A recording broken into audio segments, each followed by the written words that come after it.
Now, for the past few weeks, I've made videos on both the Backrooms and Obsession, talking about if they're both worth your time and money or just simply overhyped. And after making those videos, it got me wondering, which one is better, the Backrooms or Obsession? So today in this video, we're going to be comparing both movies to see which one is better. Anyways, onto the video. Okay, so how is this going to work is that we're going to be comparing 5 things that both movies have in common, and we're going to see which did it better. So, the first thing that we're going to do is cinematography, alright? Starting off with the Backrooms. See, its cinematography was really good, and watching this in the theater, I actually felt like that I was in the Backrooms with the characters, and it increased the atmosphere and the feel of the movie way more.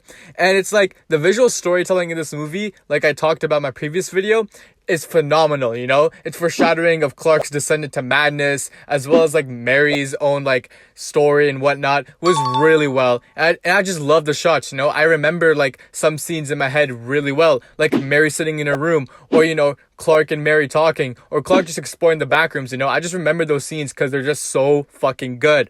Now, onto Obsession. Obsession, on the other hand, also has visual storytelling when it comes to Nikki and Bear and all these other characters by showing them their motives and whatnot. And it sparked a bunch of theories too. And it also has really well artistic shots, you know, especially scenes where Bear is opening his lunchbox and you see the photos, you know, you and not me and all that. And I remember those scenes too, but in my opinion, between both movies, the Backrooms win when it comes to cinematography, alright? The cinematography in the Backrooms was so much better, and I just enjoyed the feel and the atmosphere and the artistic view that Kane had when filming this movie. Anyways, on to point number 2, which is main characters, alright? Clark is a washed-up architect that is currently selling furniture because, you know, he wants to become an architect, but he couldn't. And we see him change throughout the story, as in the beginning he's trying to change, you know, he's going to therapy and whatnot, and by the end of the movie he accepts that he can't change, and then he dies. Yeah, he dies by his own entity, Pirate Clark, but we'll get to that later. Anyways, I like Clark as a character, you know, on how he's relatable to everyone. Not to me though, I mean, I'm not that old yet, but I like his internal struggle, especially when it comes to his wife and his drinking problems and whatnot.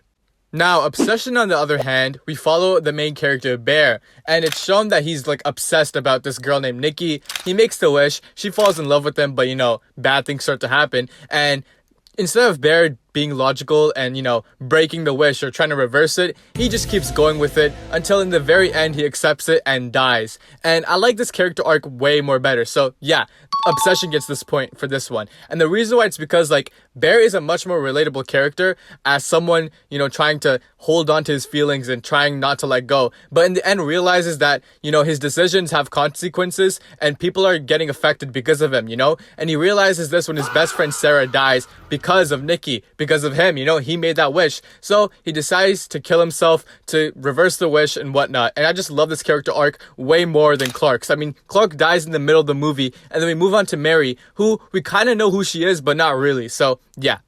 Anyways, on to number 3, which is villains. So in the Backrooms, we follow Pirate Clark, who is a copy of the Backrooms trying to replicate Clark, but only copied his bad parts of his personality and whatnot. And, you know, we get this disfigured version of Clark. Anyways, he's out here to kill Clark, and I don't know if he's trying to seek help from Mary, but in the movie it looks like he's trying to kill her and whatnot. And we see that in the end, Async ends up taking him away. And he's actually a really good villain, you know? He feels pretty scary, especially the chasing with Mary and whatnot. And when he kills Clark too by hugging him and biting his shoulder, that was hella scary, you know? And I feel that his design is really cool and really memorable. I love how his face is disfigured and how he's tall and whatnot, and I just love that, you know?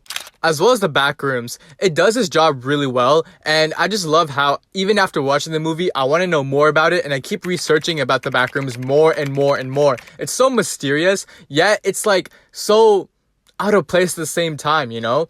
It's I love the different levels, the pool area, the Christmas area, you know, the laundry area, and it's just the idea of it being a huge MRI machine, trying to remember and copy things is such a cool concept.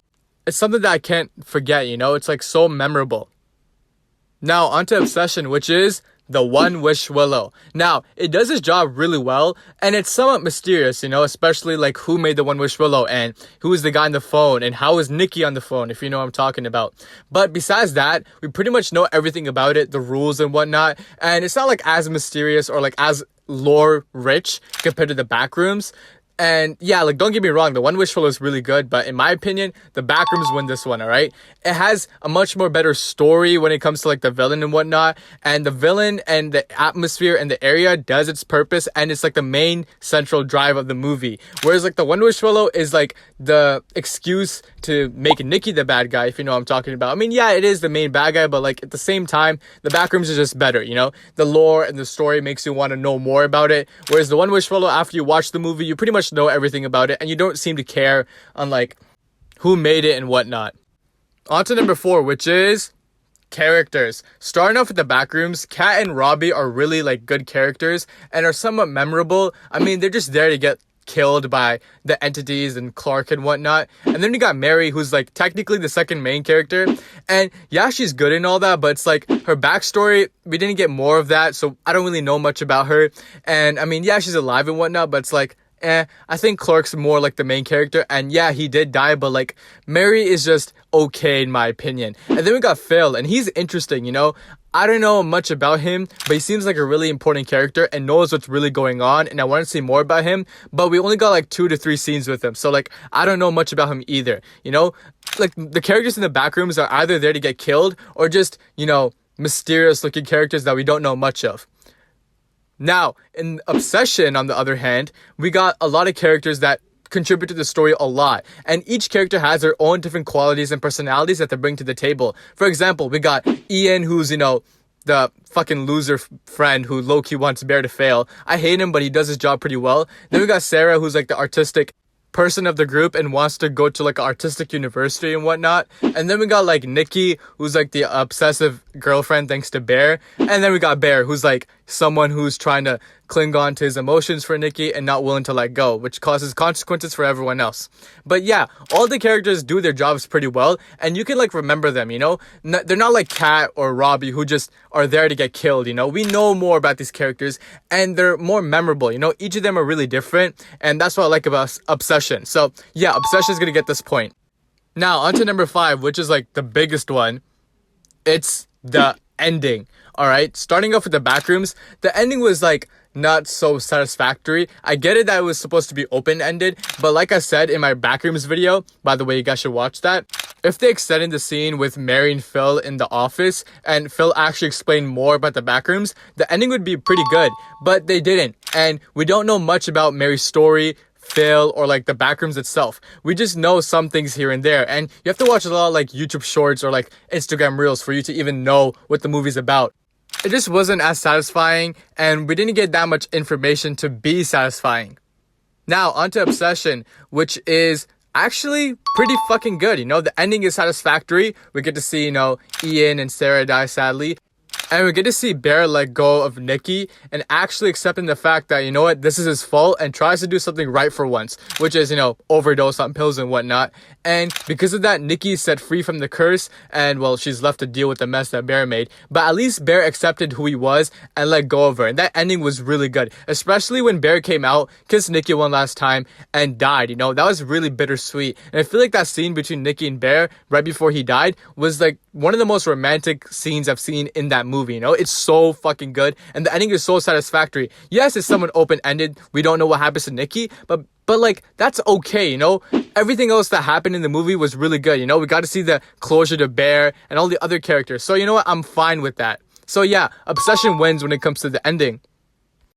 So yeah, Obsession does win this contest, but that doesn't mean it's better than the Backrooms. It just means that compared to both of them side by side, it's much more better at its qualities. And the reason why it's because it's better in its own field. See, I rated both movies 9 out of 10 in both my videos from the past few weeks. By the way, you guys should check those out. But the reason why I did that is because they're both better in their own sets of genres. See, The Backrooms is a much more better movie when it comes to lore and atmosphere and villains and, it's world building, it keeps you coming back for more, more questions, more, answers and way more understanding of what the backrooms and the entities truly are. Whereas Obsession, it's start to finish explains pretty much most things, you know?